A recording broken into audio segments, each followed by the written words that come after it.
Hello, welcome everybody. We are here for our usual Wednesday webinars. These webinars are conducted by Pune River Revival. We mainly work for rivers and rights of rivers. We want to reach out to as many people as we can. And we want to let people know what real river rejuvenation is. And we have also questioned the Pune RFD, which is the Riverfront Development Project, in its current form. And we have suggested good, sustainable, eco-friendly alternatives to the current project, wherein we want riverfronts and rivers to be developed, but we want it to be done in a sustainable manner, and where we can save our rivers and trees and all the biodiversity. So today our topic is about learnings from the Sabarmati riverfront. We wanted this topic. Many people wanted to know, when the Pune RFD work started. Many people were curious to know what was in Sabarmati RFD, how Pune RFD is different, and whether Sabarmati RFD was good, and whether we should have a similar project. So there is lot to learn from the Sabarmati project, and so we wanted somebody to study it properly, and educate all of us about it. And who better than Dr. Ajit Gokhale to do that? And I'm very thankful to him that he volunteered to explain this whole Sabarmati project to us. So Shailaja, I will first introduce him briefly, even though we all know him very well. There was a webinar previously he presented here about natural solutions, how the wastewater could be treated naturally. And it was a very a popular webinar. Everybody liked it. So, but we'll just have a quick introduction and we'll start with the Sabarmati presentation today. Thanks, Prajakta. So actually, Dr. Ajit Gokhale, as I mentioned, doesn't need any introduction because he has already been here. He is also active on the group. But to briefly talk about it, as the flyer or the poster here says, कि ते natural सोल्युशन्सवर काम करतात. Doctor Gokhale basically he is a doctorate in botany, त्यामुळे वनस्पतींचा अभ्यासही त्यांचा तितकाच गाढा असल्यामुळे नॅचरल सोल्युशन्स वेस्ट वॉटरचा आपण एक त्यांचा सेमिनार केलाच होता. पण जेव्हा एखादी व्यक्ती खूप नदीला किंवा कुठल्याही पाणवठ्याला जवळून बघायला लागते, तेव्हा the ground realities, the ground facts actually they also make you more learned than person sitting in the office. So that's how Dr. Ajit Gokhale is. And I'm really curious and keen to understand from his point of view what is actually the learning or the lessons which we should learn from Sabarmati. So me doctor Ajit Gokhale यांना विनंती करीन जास्त वेळ न घालवता की त्यांनी सुरू करावं म्हणून. धन्यवाद पुन्हा एकदा सगळ्यांचे. धन्यवाद. मी प्रेझेंटेशन शेअर करतो.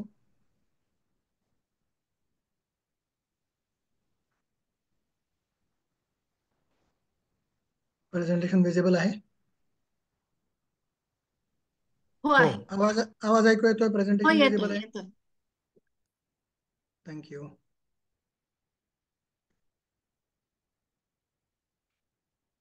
साबरमती रिव्हरफ्रंट खूप छान मोठा गाजलेला असा प्रोजेक्ट आहे. आणि त्या प्रोजेक्टच्या आधी मला साबरमती बघायला मिळाली होती, त्या प्रोजेक्टच्या दरम्यान थोडी बघायला मिळाली, आणि त्या प्रोजेक्टच्या नंतरही बघायला मिळाली. आणि त्यामुळे मी साबरमती रिव्हरफ्रंट बद्दल थोडं काही सांगू शकतो. 2001-2 साली बऱ्याच वेळा अहमदाबाद गांधीनगरला जाणं झालं. 2003-4 साली बऱ्याच वेळा अहमदाबाद गांधीनगरला जाणं झालं. 2015 साली झालं, 2020 साली झालं. आणि या वेबसाईट्स इथे काही दिलेल्या आहेत, त्याच्यामधून बाकीच्या लोकांनी केलेल्या काही अभ्यासाचा अभ्यास करता आला. 1996 ते 99च्या दरम्यान techno economic evaluation of soil aquifer treatment using primary effluent at Ahmedabad, India. हा एक रिसर्च पेपर पब्लिश झाला होता एल्सवेअरच्या जर्नलमध्ये, आणि त्या रिसर्च पेपरच्या अनुषंगाने मी ती साईट बघायला गेलो होतो जी साबरमती नदीत होती. आणि त्यात काय काय दिसलं ते मी नंतर सांगतो. आधी साबरमती जुनी कशी होती ती बघूयात. हे कोणातरी इंग्रज किंवा डच व्यापाऱ्यांनी काढलेलं किंवा काढून घेतलेलं चित्र आहे. नदी वाहतीये, सीझन पावसाचा नाहीये,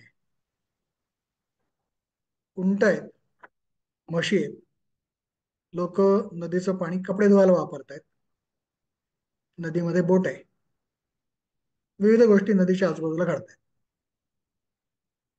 त्या माणसाने अहमदाबाद असं न लिहिता, किंवा काही लोक अहमदाबाद म्हणतात, तेही न म्हणता अहमदाबाद असं त्याचं स्पेलिंग केलंय. ही नदी मी गेलो तेव्हा काहीशी अशी होती.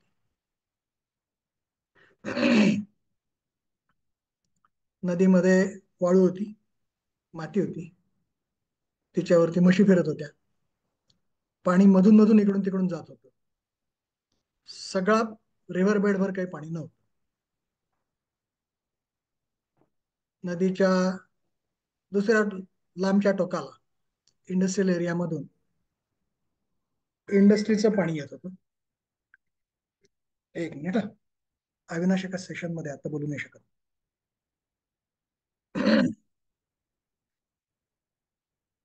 सांडपाणी येत होतं, सिवेजचं आणि इंडस्ट्रीचं दोघांचं येत होतं. अर्थात तो जो प्रोजेक्ट होता तो सिवेजसाठी केलेला होता, त्याची जागा वेगळी होती. नदीच्या पाण्याला फेस होता, त्याच्यामधून म्हशी जात होत्या. एक काका ते पाणी उचलून त्याचा शेताला काही वापर करण्याचा प्रयत्न करत होते. मोकळी नदी, जिथे पाणी पण नव्हतं, म्हशी पण नव्हत्या. ऑब्व्हियसली म्हैस पाणी असेल तरच जाईल, उगाच कशाला जाईल. आणि काही नदी ही आरेबडीचं काम सुरू झाल्यानंतरची आहे. इथे आपण आधी तो जुना प्रोजेक्ट काय होता तो समजून घेऊ. Shallow aquifer treatment system. सांडपाणी जमिनीच्या आत थोड्याशा डेप्थ पर्यंत न्यायचं आणि तिथे इंजेक्ट करायचं. प्रायमरी ट्रीटेड याचा अर्थ फक्त त्याच्यातले दगडधोंडे, खडी, वाळू एवढंच फक्त बाजूला काढलेलं आहे, आणि त्याच्या त्यात ज्या काही सॉलिड सहज सेटल होत असतील अशा गोष्टी. बाकी सिवेज 100% जसंच्या तसं नदीच्या पात्रामध्ये पसरायचं आणि ते बोरवेल्स मधून नदीच्या आतमध्ये ढकलायचं. खूप खोल नाहीत बोरवेल्स, 30 फूट, 40 फूट, 50 फूट एवढ्याच खोल. त्या बोरवेल चार बाजूला चार करायच्या आणि सेंटरला एक खोल बोरवेल करायची. त्या सेंटरच्या खोल बोरवेल मध्ये पंप ठेवून पाणी काढून घ्यायचं, बाजूच्या चार बोरवेल मधून पाणी आत सोडायचं. आता याच्याने काय होतं, सांडपाण्याचा वाळूशी संपर्क येतो. तो संपर्क शॅलो लेयर्स मध्ये येतो. जिओलॉजीच्या दृष्टीने 40 फूट 50 फूट शॅलोच असतं. आणि तिथे जी बोरवेल केलेली आहे ती बोरवेल ही साधारणपणे 80 ते 100 फूट खोलीची. त्या भागामध्ये आपल्यासारखा काळा खडक कुठे सहज पटकन लागत, त्यामुळे खोल खोल खणायला त्यांना शक्य असतं. तर ते तिथे खणलेलं. सेंट्रल बोरवेल मधून पाणी उपसून काढलं की ते पाणी घातलेल्या पाण्यापेक्षा बरंच चांगलं येतं. काय काय घडतं तिथे, वाळूशी पाण्याची इंटरॅक्शन होते. एक गोष्ट फिल्ट्रेशन होते, दुसरं गोष्ट वाळूचे कण बारीक आहेत, त्यांच्यावरती बॅक्टेरिया वाढतात, ते बॅक्टेरिया त्यांचं अन्न खातात, त्यामुळे बरं पाणी बाहेर येतं. 3 वर्ष त्यांनी हा प्रोजेक्ट केला. साधारणपणे 50 MLD पर्यंत ते गेले असं मला समजलं होतं. खूप मोठं आहे 50 MLD. अर्थात ते 4च बोरवेल मधून 50 MLD नव्हतं झालं, खूप मोठा स्ट्रेच त्यांनी घेतला होता आणि त्या स्ट्रेचवरती ते प्रयोग करत होते. इस्रायल बद्दल लोक खूप त्यांच्या पाण्याच्या मॅनेजमेंट बद्दल बोलतात, खूप चांगली आहे, खूप चांगली आहे. ते ही सिस्टीम वापरतात. त्यांच्याकडे वाळवंट आहे, खूप खोल वाळू आहे आणि खूप वाळू आहे आणि खूप ऊन आहे.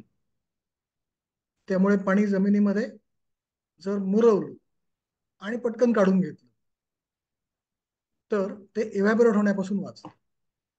आणि त्यामुळे ही तिथली सिस्टीम जी आहे ती इथे टेस्ट करण्यात आली होती आणि ती बघायला मी तिकडे गेलो होतो. मला एक सांगायचं वाटतंय, मला इथे स्क्रीन शेअरिंग टायमिंग 0000 असं दिसतंय. रेकॉर्डिंग मध्ये काही प्रॉब्लेम नाहीये ना? असेल तर चेक करा, नसेल तर मी कंटिन्यू करतो. नाही, तुम्ही कंटिन्यू करा. रेकॉर्डिंग तर होत आहे. अच्छा, ठीक आहे. हा, मीनवाईल माझा मी करतो चेक, प्लीज. काउंटर 00 दिसतोय, माझे ओके. त्याच्याने काही प्रॉब्लेम नाही. Okay, I will check. ठीक आहे. तर ही झाली त्या काळची साबरमती. नंतरची RFD बनत असतानाची साबरमती.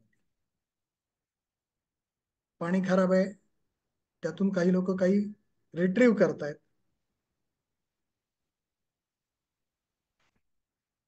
खूप रुंद आहे साबरमती, खूप म्हणजे खूप रुंद.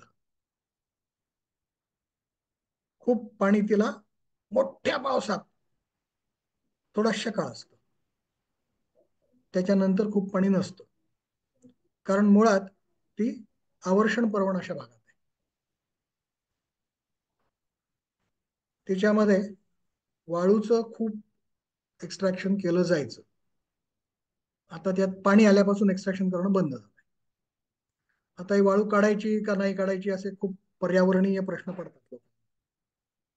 योग्य ठिकाणी काढायची, काढायचीच काढायची, कारण ती आपल्या चुकांमुळे तिथे जमलेली असते. ही साबरमतीत कुठून जमली? वासना बॅरेज नावाचा एक बॅरेज अहमदाबाद म्युन्सिपल कॉर्पोरेशनने बनवलं. त्या बॅरेजचा परिणाम म्हणून साबरमतीचा प्रवाह हा काही प्रमाणात स्लो झाला. वरती उत्तरेला एक धरण बांधलं गेलं. त्या धरणामध्ये साबरमतीचा मुख्य प्रवाह थांबवला गेला. त्याच्यानंतर खालती येणारा प्रवाह अतिशय फिबल, आणि जो फिबल आहे तो सुद्धा वासनाने पकडलेला. त्यामुळे वाळूची मुवमेंट थांबली आणि येणारी वाळू जमत जमत जमत फक्त गेली. आणि त्यामुळे त्या ठिकाणी तिथे वाळू काढणं हे क्षम्य, योग्य असं होतं.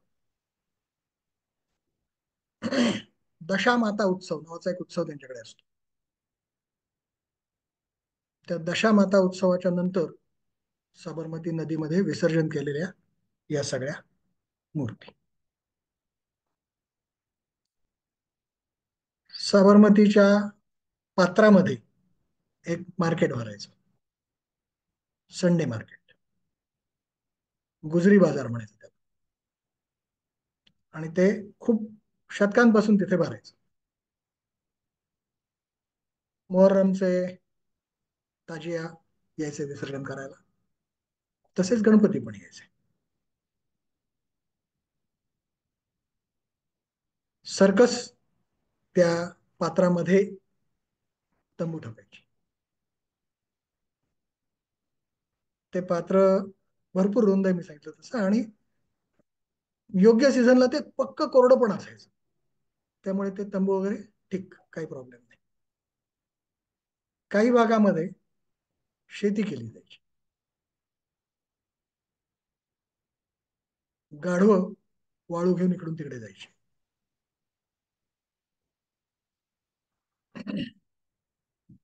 अहमदाबादला पूर्वेचं मँचेस्टर म्हणायचं. कापड उद्योग होता. तर त्या कापड उद्योगाचं रंगवण्याचं काम, वाळवण्याचं काम हे काठावरती होत असे. धोबी घाट होता, अजूनही आहे. नुसतेच धुतलेले कपडे वाळवण्याकरता पण साबरमतीच्या वाळूचा वापर व्हायचा. हे रंगवलेलं नाही, धुवायला आणले, धुतले आणि वाळवले. एलिस ब्रिज नावाचा एक छान ब्रिज आहे तिथे.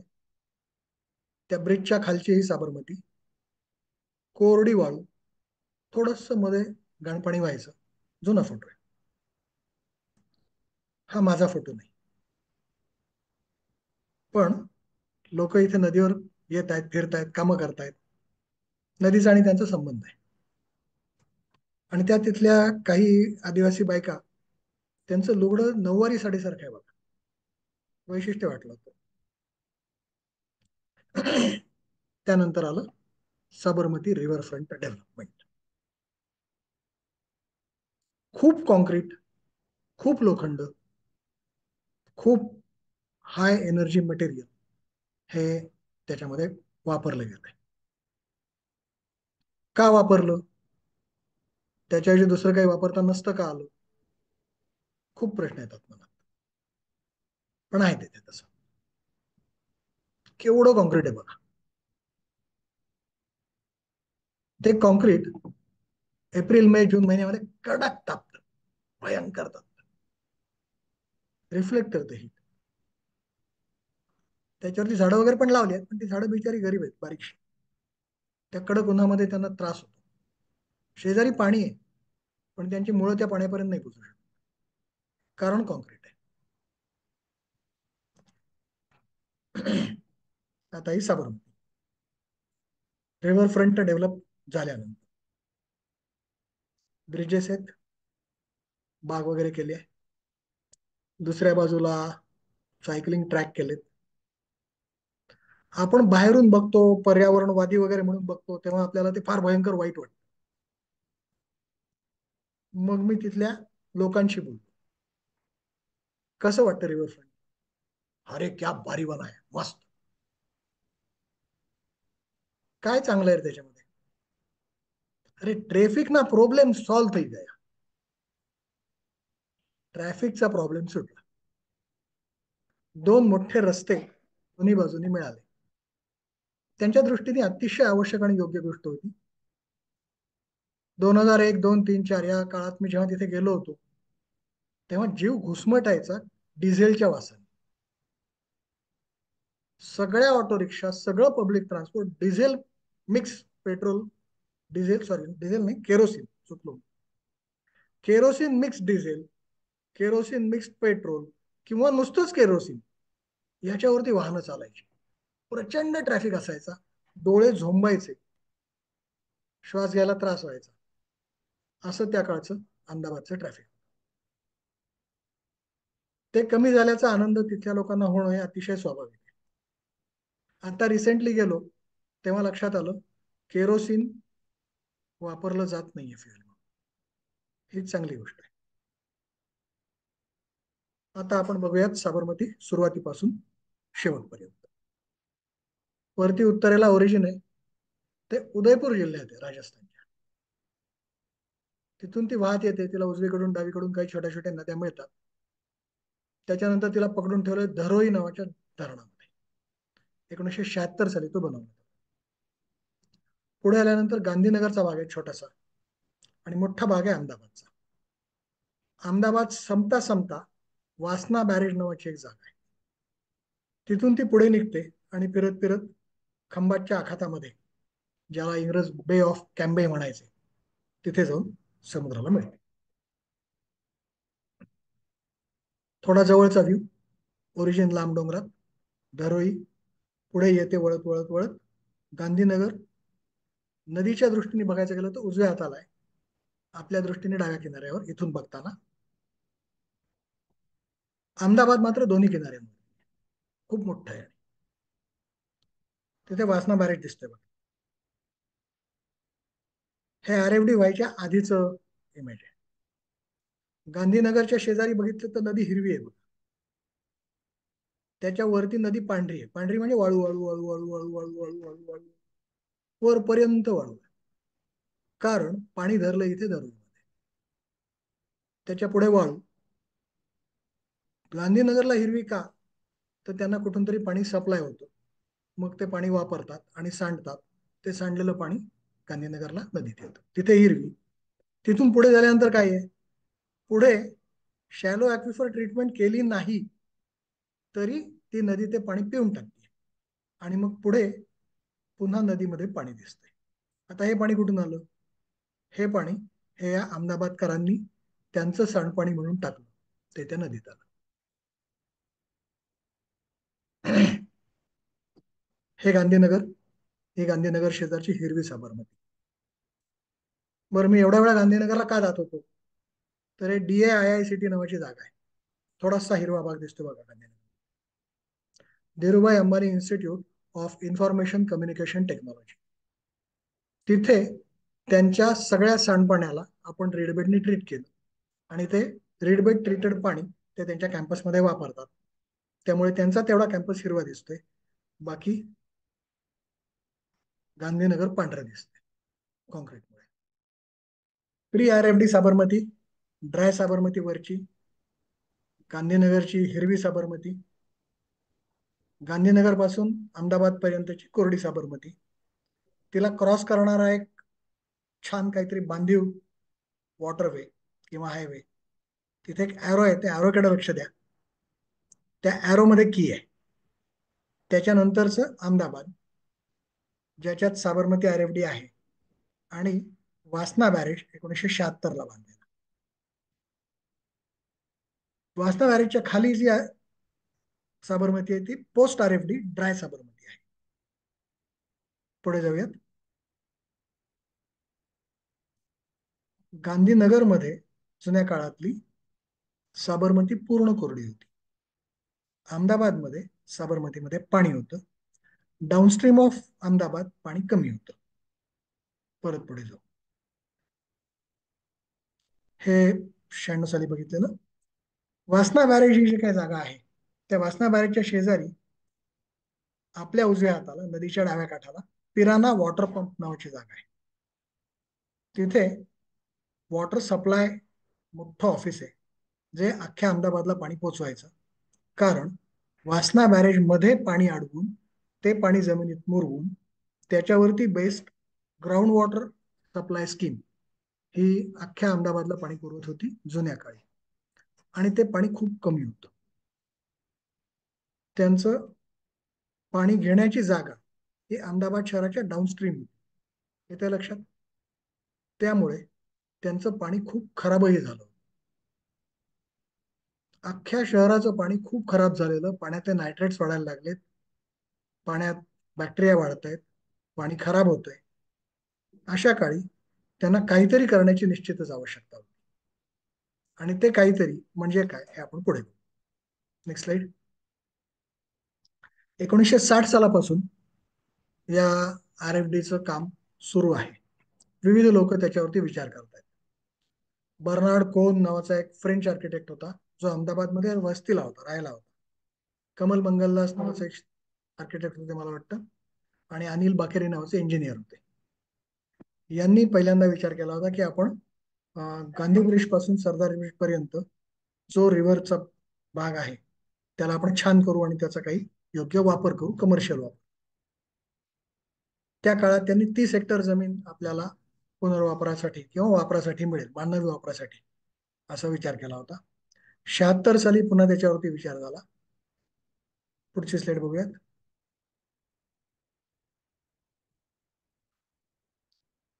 चौसष्ट, 66, 76, 92, 97, 97 खूप वेगळ्या वेगळ्या गोष्टी घडल्या, खूप विचार मंथन घडलं. पाणी खराब आहे, खूप दूषित आहे, खूप आजार होत आहेत, हे 100% शहरातल्या लोकांना अनुभवाला येतं. आणि त्याचं कारण त्यांचं पंपिंग स्टेशन हे शहराच्या डाऊनस्ट्रीम होतं. साबरमती नदी ही एफिमेरल नदी आहे, तिला 12 महिने पाणी नसतं. असलेलं पाणी वरच्या त्या दरवळी डॅम मध्ये धरून ठेवलेलं असतं, आणि त्यामुळे ते ग्राउंड वॉटरवरती अवलंबून होते. आणि म्हणून काहीतरी करण्याची आवश्यकता त्यांना खूप जाणवत. आणि ते काहीतरी 1997 साली Sabarmati riverfront development corporation limited नावाच्या कंपनीने सुरू केलं. पुढे जाऊयात. काय काय केलं? नदीच्या फिजिकल फीचर्सचा अभ्यास केला, नदीच्या हायड्रॉलिक्सचा अभ्यास केला, लँड रिक्लेमेशन, एम्बँकमेंट कशा बांधायच्या, या सगळ्या गोष्टींचा अभ्यास केला.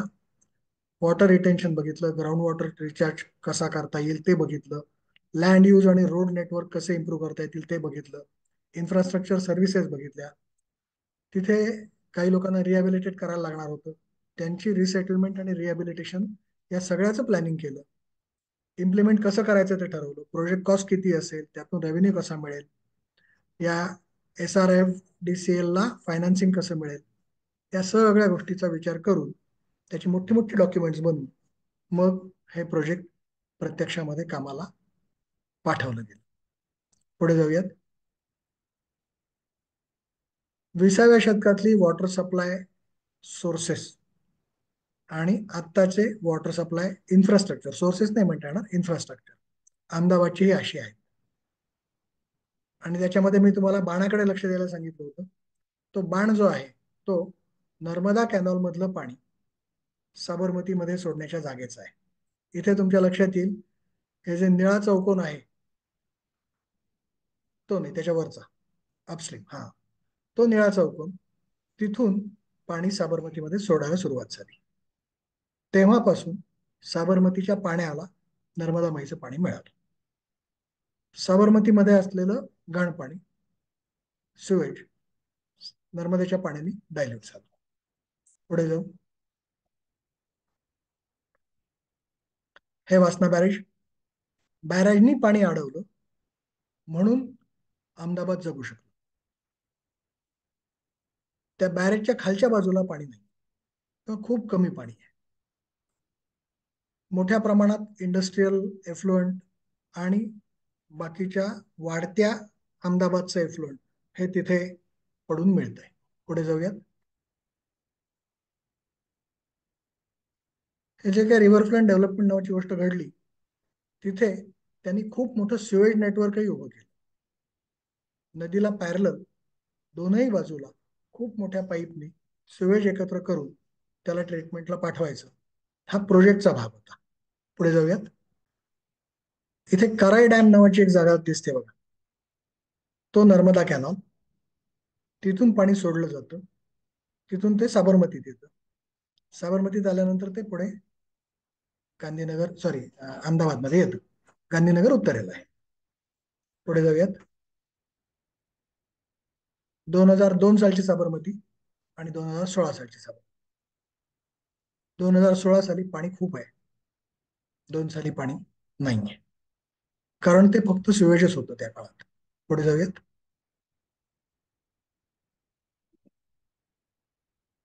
डाव्या हाताला दिसतोय तो कराई डॅमचा आउटफ्लॉ आहे.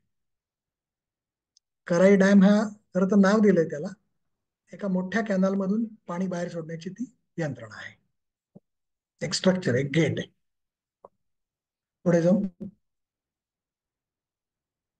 हे आफ्टरचे फोटो, रिव्हरफ्रंट बनल्यानंतर, ते सुंदर केल्यानंतर तिथे खूप चांगल्या चांगल्या गोष्टी घडायला लागल्या लोकांच्या करता, अहमदाबाद शहरामध्ये राहणाऱ्या, आणि त्यांना ते आवडायला लागलं. पुढे जाऊयात. ही कंपॅरिझन, तेव्हा नदीत कपडे धुवून ते वाळत घातलेले असायचे, आता नदीमध्ये वॉटर स्पोर्ट आहेत आणि खूप माणसं नदीच्या किनारी आनंदाने फिरत आहेत. शहरात राहणाऱ्या लोकांकरता, सतत कॉम्प्युटर समोर बसणाऱ्या, सतत रुपये पैशांचा विचार करणाऱ्या लोकांकरता त्या नदीपाशी गेल्यानंतर आनंद वाटण्याजोगी ही उजवीकडची नदी दिसते, बऱ्याच डावीकडची नदी फार इन्व्हायटिंग नव्हती, तेव्हा सुद्धा नव्हती. पुढे जाऊयात. हे मार्केट आणि त्या मार्केटच्या जागी आता असलेलं छान सुंदर कॉन्क्रीट घातलेलं मैदान. पुढे जाऊयात. हे रेफरन्सला ते ब्रिज तसेच ठेवलेत बघा, ज्यांनी ज्यांनी हे फोटो कोलेक्ट केलेत, ज्यांनी. पूर्ण भरलेली नदी वर्सेस वेडीवाकडी थोडीशी घाण पाणी असलेली नदी. अर्थात त्या घाणपाण्याच्या बाजूला गवत आहे, त्या गवतावरती म्हशी चरू शकायच्या. मातीचा, झाडांचा आणि पाण्याचा संपर्क होता, पाणी घाण जरी असलं तरी. इथे उजवीकडे खूप पाणी आहे, खूप कॉन्क्रीट आहे, शोभेची झाडं आहेत, पण त्या झाडांना त्या पाण्याचा संपर्क बहुतेक करून मिळत नाही, कारण कॉन्क्रीट घातलंय सगळीकडे. पुढे जाऊयात. हे मॅपमध्ये साबरमती, लेफ्ट आणि राईट त्याच्या ट्रिब्युटरीज, 2 डॅम, धरोई आणि वासना. डावीकडच्या पण तिच्या म्हणजे आपल्याकडून डावीकडे नद्या आहेत ज्या लोथलकडून येतात. लोथलच्या प्रोजेक्टवरती काम करायला गेलो तेव्हा तिथे भोगावा नावाची नदी बघायला मिळाली. मोठं रुंद पात्र, 100% कोरडं. त्या नद्या आहेत पण त्यातून पाऊस कमी असल्या कारणाने पाणी खूप कमी येतं. आणि नंतर जेव्हा पावसात गेलो तेव्हा तिथे भातशेती आहे. त्या भागामध्ये गुजरातमध्ये भातशेती बघायला मिळेल असं मला वाटलं नव्हतं. पण निसर्ग थोडा काळ गोडं पाणी देतो आणि त्या गोड्या पाण्याचं तिथे समा होतं पाणी, त्याला पायाला पुढे जायला जागा नसते आणि तिथल्या लोक त्याला भातशेतीमध्ये कन्वर्ट करतात. पुढे जाऊयात. हे डॅम्सचं काही स्टॅटिस्टिक्स आहे, ते सगळ्यांनाच मी शेअर करून टाकले त्यामुळे सगळेच वाचू शकते. पुढे जाऊयात. 47 मायनर इरिगेशन प्रोजेक्ट आहेत साबरमतीवर आणि तिच्या ट्रिब्युटरीजवर. त्या इरिगेशन प्रोजेक्ट्समुळे उत्तर भाग म्हणजे मेहसाणा जिल्हा हा कामात येतोय. अहमदाबादचा उत्तर भाग कामात येतोय, तिथे शेती होती.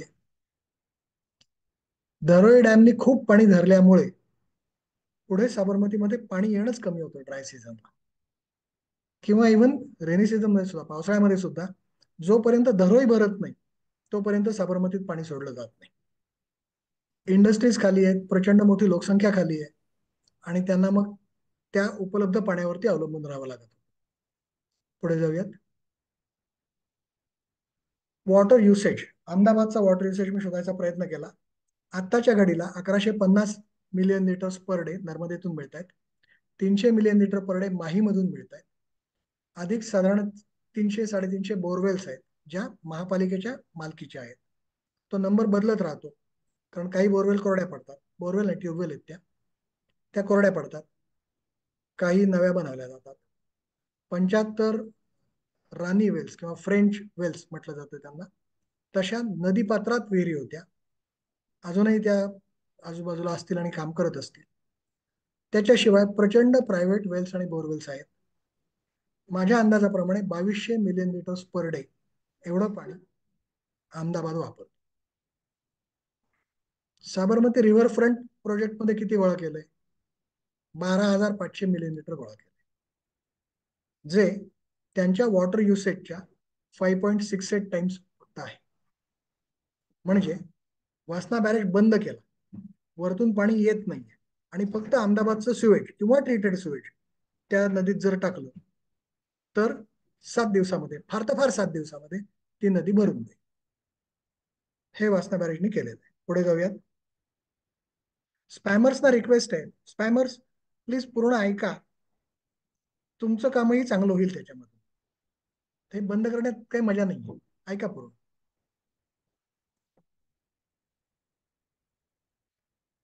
साबरमती रिव्हरफ्रंटचा सगळा जो पाण्याचा साठा आहे तो 5.68 टाइम्स आहे, जास्तीत जास्त 7 टाइम्स, आणि त्यामुळे ती नदी, तो साठा त्या सांडपाण्याला शुद्ध करू शकत नाही. जर तो साठा 80 डेज इक्विव्हॅलंट असता, 80 डेज इक्विव्हॅलंट, तर त्या नदीने स्वतःला स्वच्छ करून घेतलं असतं.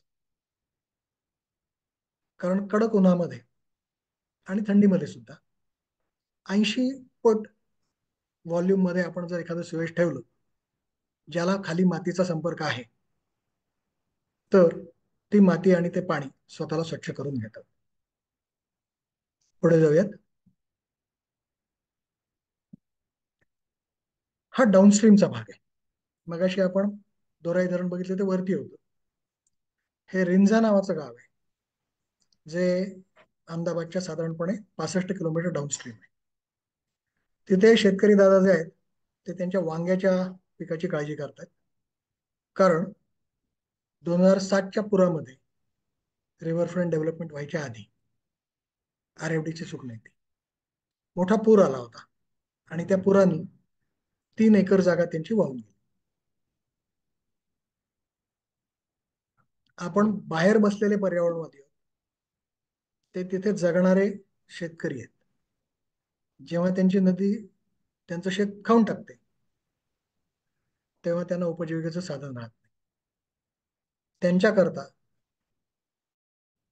त्या नदीचं संवर्धन चांगल्या पद्धतीने होणं, त्यांची गेलेली जमीन पुन्हा त्यांना मिळणं ही एक योग्य गोष्ट असेल. ती जमीन कुठे गेली? ती नदीत साबरमतीत गेली. पुढे जाऊयात. तेच काका बंजर झालेल्या शेताच्या आजूबाजूनी काय करायचा विचार असा करून फिरताय. हे भारतभरातल्या नाही, जगभरातल्या अनेक नद्यांच्या बाबतीत होत आहे.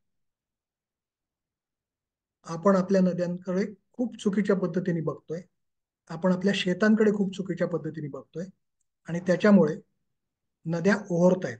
खोल नदी भरून जाते आणि जेव्हा ती भरून जाते मातीनी गाळाने, तेव्हा वरतून आलेल्या नॉर्मल पुराचं पाणी सुद्धा महापुराचं रूप घेतं आणि मग ते नॉर्मल पुराचं पाणी महापुराचं रूप घेतल्यानंतर शेतांना घेऊन जातं. पुढे जाऊयात. हे अपस्ट्रीम आहे, अहमदाबादच्या वरती. डाव्या हाताला उभे कडे दिसत आहेत, उजव्या हाताला कोरडं मोकळं मैदान दिसतंय बघा, आपल्या उजव्या हाताला. आणि शेतं दिसत आहेत ती नदीत आहेत. का नद्याचे प्रवाह शेतात गेलेत?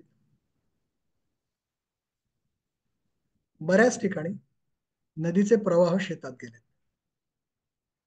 ओरिजिनल नदी ती पांढरी कोरडी आहे, तिथून ती व्हायची, मग नंतर तिचा मियांडरिंग स्वभाव वगैरे सगळं छान असतं. पण ते मानवी चुकीमुळे एक्झॅजरेट होतं आणि ते एक्झॅजरेशन जेव्हा होतं तेव्हा लोकांची शेतं आणि घरं वाहून जातात.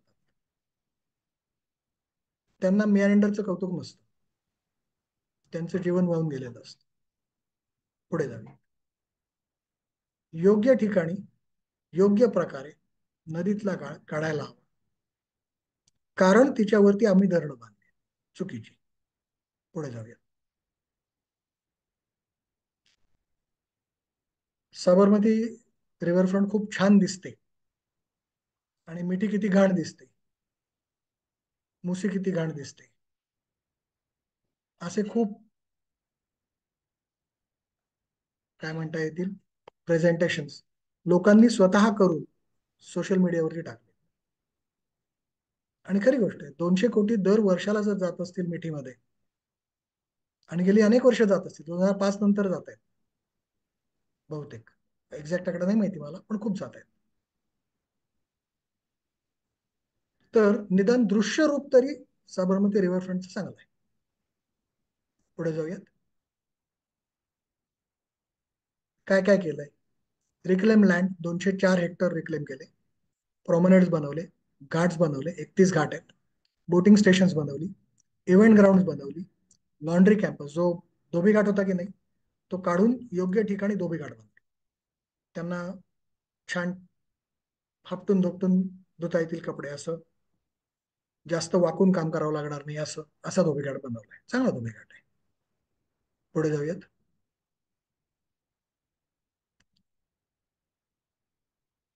नर्मदा कॅनलचं पाणी उजवीकडून साबरमतीत येत आहे. पुढे जाऊयात. हा तो कॅनल कराई डॅम. पुढे जाऊयात.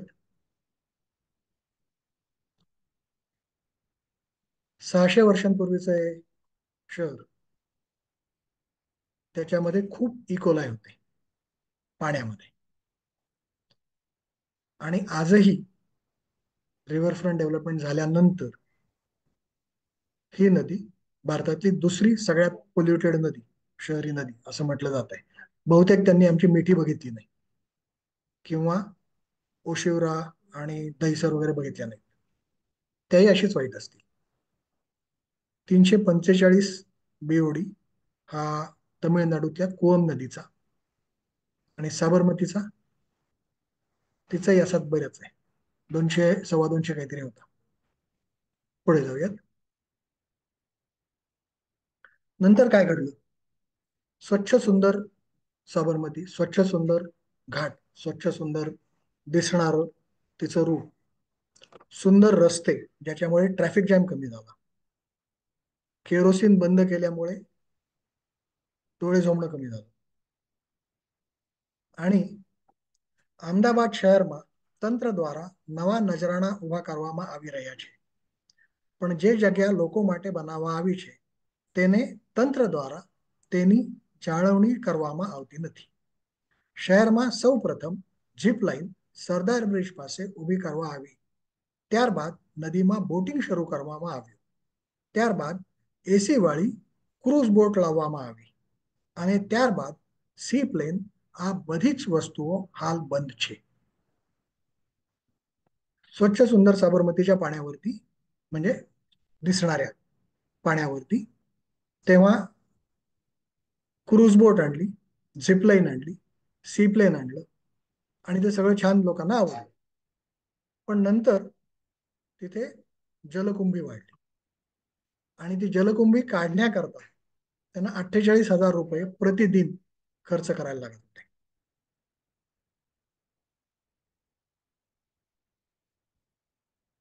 અને તસવીરમાં જોઈ શકાય છે તેમ સી પ્લેનના લેન્ડિંગ પાર્ક તથા વોટર એરોડ્રોમની જેટી પાસે કુંભવેલનો જમાવડો થઈ ગયો છે.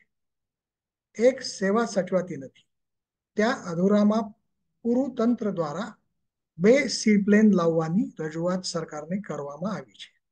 અત્યારે સાબરમતી નદીની હાલત જોતા એવું લાગે છે કે તેમાં બોટ પણ ચાલી શકે તેમ નથી. ત્યાં સી પ્લેન સેવા ફરી શરૂ કરવાની તંત્ર દ્વારા ફક્ત વાતો કરવામાં આવી રહ્યા છે. गुजरात समाचार अहमदाबाद एडिशन नोव्हेंबर 25, 2021.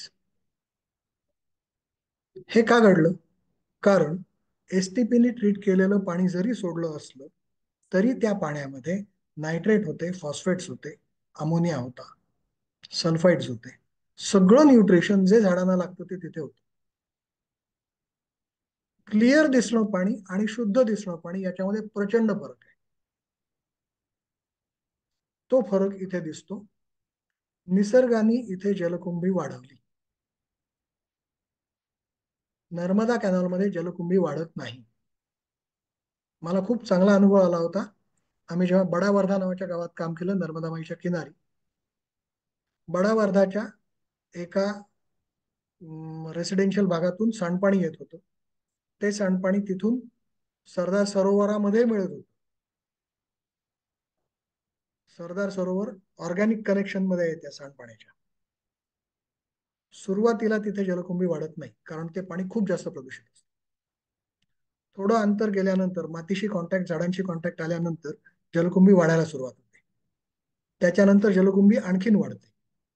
त्याच्यानंतर जलकुंभी खूप प्रचंड वाढते, हिरवीगार मस्त. त्याच्यानंतर जलकुंभी वीक होते, छोटी होते, पिवळी पडायला लागते आणि सरदार सरोवराला कनेक्ट होत नाही. जलकुंभी जर वाईट असती तर तिने सरदार सरोवर ताब्यात घेतलं असतं. पुढे 48,000 रुपये प्रतिदिन खर्च करून वासना बॅरेजच्या जवळपास स्वच्छता करणं चालू आहे, परंतु ते खूप महाग आहे. म्हणून मग त्याच्यावरती काही केमिकल स्प्रे करून त्याला मारण्याचा प्रयत्न चालू आहे. ते सोपं आहे पण लॉंग टर्म मध्ये ते अहमदाबाद वासियांना आणि डाऊनस्ट्रीमच्या लोकांना कॅन्सर देऊन जाईल. पुढे जाऊया. हे वॉटर हायसिंथ. वॉटर हायसिंथ मदत करण्याचा प्रयत्न करते नदीला आणि पाण्याला आणि लोकांना, पण लोकांना हे कळत नाहीये म्हणून ते त्याला मारायचा प्रयत्न करतात. उलट ते काढत राहिलं सतत तर त्यातून रोजगार निर्मिती होईल आणि पाणी स्वच्छ होईल. पुढे जाऊयात. नंतर पडला मोठा पाऊस, खूप मोठा पाऊस पडला. तेव्हा खालचा जो भाग आहे प्रमाणाचा तो नदीने परत मागून टाकला. पुढे जाऊ. हा मोठा पाऊस, ही साबरमती, ती एका दिवसाला 10 इंच पाऊस त्या ठिकाणी पडू शकतो. अदरवाईज वर्षभर पाऊस नाही, एकाच दिवशी 10 इंच दबा, त्याचा हा परिणाम असतो. बरं, हे आता जे दिसतंय ते साबरमती नाही, ती द्रव्यवती आहे. जुलै 2019 सालची, राजस्थान मधली जयपूरची. पुढे जाऊयात. द्रव्यवती आधीची आणि नंतरची. तिथे सुंदर दिसली द्रव्यवती काही काळ, पण जयपूर तर आणखीन वाईट कंडिशन मध्ये आहे. नाहरगड पासूनच फक्त पाणी येतं. एक अमानिशा नावाचा नाला होता, त्या नाल्यामधून ते पाणी वाहतं. जयपूरचं सांडपाणी कॅरी करणारा नाला. तिला कधीतरी जुन्या काळी द्रव्यवती नावाचं नाव पूर्वी दिलं होतं लोकांनी, नंतर ती सुवेजवती झाली होती. तिला असं बदलण्यात आलं. पुढे जाऊयात. अंधारातले फोटो फार छान दिसतात, सुंदर. पुढे. उद्घाटन छान झालं, ऑक्टोबर 18 साली झालं. 22 साली पण छान दिसलं. पुढे जाऊयात. पूर्ण बेस कॉन्क्रीटचा, साईड कॉन्क्रीटच्या त्या नदीचं नदी पण संपून गेलंय. निदान साबरमतीत ते नाही झालेलं. साईड कॉन्क्रीटच्या आहेत, मध्ये खाली वाळू आहे. पुढे जाऊ.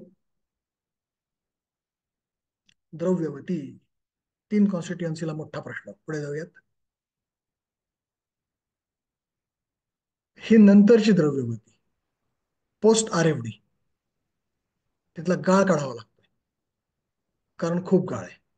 STP बंद आहे, कारण ते STP चालवणं त्या कॉन्ट्रॅक्टिंग एजन्सीला परवडत नाहीये. बरं, ती कॉन्ट्रॅक्टिंग एजन्सी म्हणजे कोणी ते लल्लू पंजू नाहीये, टाटा आहेत ते, त्यांनाही परवडत नाही. पुढे जाऊयात. साबरमती रिव्हरफ्रंट मध्ये मॉस्किटो ब्रीडिंग कमी करण्यासाठी फिश इंट्रोड्यूस करण्याचं प्लॅनिंग आहे, पण त्याच्याकरता आधी त्याच्यामध्ये ऑक्सिजन येण्याची गरज आहे. पुढे जाऊयात. आणि तो ऑक्सिजन टिकण्याची गरज आहे. पुढे जाऊ. ही स्लाइड जरा वरती यायला पाहिजे होती, ती चुकून खाली आली. नेक्स्ट. कोटा, चंबळ. चंबळचे डाकू लोकांना माहिती असतात, पण चंबळ नदीचं पाणी भारतातल्या खूप स्वच्छ पाण्यांपैकी एक पाणी आहे. ते जंगलातून येतं, खूप पाणी आहे. कोट्याला अक्षरशः जमिनीखाली 3-4 फुटाला अख्खा कोटा शहरभर पाणी वाहते. आपण त्याच्यामध्ये घाण करून टाकली की चंबळ पण तिला काही करू शकत नाही. पुढे जाऊयात. हे चंबळ RFD बनवत असतानाचे काही फोटो. प्रचंड अर्थ मुवमेंट, प्रचंड मोठ्या प्रमाणात नदीतल्या पात्रामध्ये घातलेला भराव इथे दिसतोय बघा. वरच्या अंगाला नदी खोल आहे, डाव्या हाताला एम्बँकमेंट कॉन्क्रीटची करून त्याच्यामध्ये माती घालून त्याच्यावरती कॉन्क्रीट घालणं, असं सगळं काम चालू आहे. आणि इथे काहीतरी मोठं मॉन्युमेंट बनवलं जातंय. राजस्थानच्या कल्चरचं एक्झिबिशन त्या चंबळच्या काठी घातलंय, पण त्याच्याकरता चंबळचीच जमीन वापरली. चंबळला राग आला तर ती उचलून देईल सगळं. पुढे जाऊयात. चंबळच्या नंतर हैदराबादची मुशी नदी. त्या मुशी नदीची पण बिचारीची हालत खूप खराब झाली. घाणच पाणी, दुसरं पाणीच नाही येते. हैदराबादला प्यायला पाणी जातं मांजरा नदीचं, त्याला ते मंजिरा म्हणतात. ही मंजिरा म्हणजे महाराष्ट्रातली मांजरा, जी गोदावरीची उपनदी आहे. खूप लांब पाणी नेतात तिचं. आता ती मांजराच धोक्यात आली आहे, कारण गोदावरीवरती डॅम झालाय. सगळं एकमेकांशी कनेक्टेड आहे. नीट समजून घ्यायची गरज आहे. जे लोक स्पॅम करतात त्यांना रिक्वेस्ट आहे, प्लीज समजून घ्या, स्पॅम करू नका. तुमच्याही मुलाबाळांचा प्रश्न आहे. पुढे जाऊयात. ही जम्मूची तावी. तावी नदीवरती पण मोठं काम चालू आहे. पुढे जाऊयात. काम तेच करतायत, साबरमती रिव्हरफ्रंट डेव्हलपमेंट कॉर्पोरेशन. कशी दिसते तावी? रुद्रभीषण मोठी आहे. विमानातला फोटो आहे. पुढे जाऊ. एक बॅरेज बनवायचं, मग त्यात पाणी साठवायचं, मग ते मागे पाणी साठेल वगैरे वगैरे. जे साबरमतीच्या बाबतीत योग्य आहे ते तावीच्या बाबतीत 100% अयोग्य आहे. साबरमतीला बॅरेज बांधण्याशिवाय अहमदाबाद शहराला पर्याय नव्हता. ही नदी हिमालयाशी कनेक्टेड आहे, वरतून येते. नदीत पाणी जरी दिसत नसलं तरी नदीच्या खाली पाणी आहे, आणि त्यामुळे तिथे बॅरेज घालून गोंधळ करायला नाही पाहिजे. साबरमती रिव्हरफ्रंट डेव्हलपमेंट कॉर्पोरेशन लिमिटेडच्या लोकांना, अधिकाऱ्यांना, मालकांना, सगळ्यांना रिक्वेस्ट, चुकीची कामं करू नका. तुमच्या मुलाबाळांनाच त्याचे शाप मिळतील. योग्य पद्धतीने काम करा, चांगलं काम होईल. अहमदाबादचे लोक साबरमती रिव्हरफ्रंटचा आदराने उल्लेख करतात. ते म्हणतात आमच्या विहिरींचं पाणी वाढलं, कारण खरं तर नर्मदेचं पाणी साबरमतीत आलं. इथे कुठलंही पाणी येणार नाहीये, हे तावीचंच पाणी आहे आणि त्यामुळे इथे चुकीची कामं करायला लागतात. पुढे जाऊयात. अशी दिसते तावी. मी गेलो होतो 2 वर्षांपूर्वी. तिथे त्यांनी एक शहाणपण मात्र केलंय. ते जे एम्बँकमेंट करतायत त्या एम्बँकमेंट करता त्यांनी पोरस ब्लॉक्स बनवले आणि त्या पोरस ब्लॉक्सचा उपयोग चांगला होईल असं मला वाटतंय. बाकीच्या ठिकाणी त्यांनी परफेक्ट इम्परव्हियस कॉन्क्रीट केलंय, ते चुकीचं आहे. तर स्पॅमर्स, ते तुम्ही चांगली गोष्ट करताय, ती पण मी तुम्हाला सांगतो चांगली करताय, आनंदाची आहे. फक्त ते बॅरेजचा गोंधळ करू नका. पुढे जाऊया. गोंधळ काय होतो? तिला राग आला की ते तुमच्या गोष्टी तोडून टाकते. ही तावी आहे. नेक्स्ट, हा बॅरेज बनवण्याचा प्रयत्न. साध्या पुरामध्ये तिने त्या बॅरेजला वाकडं तिकडे करून टाकलं. मोठा पूर आला तर बॅरेज वाकडं तिकडं होईल आणि जम्मू होईल. तसं नका करू. मला वाटतं आपण आता थांबूया.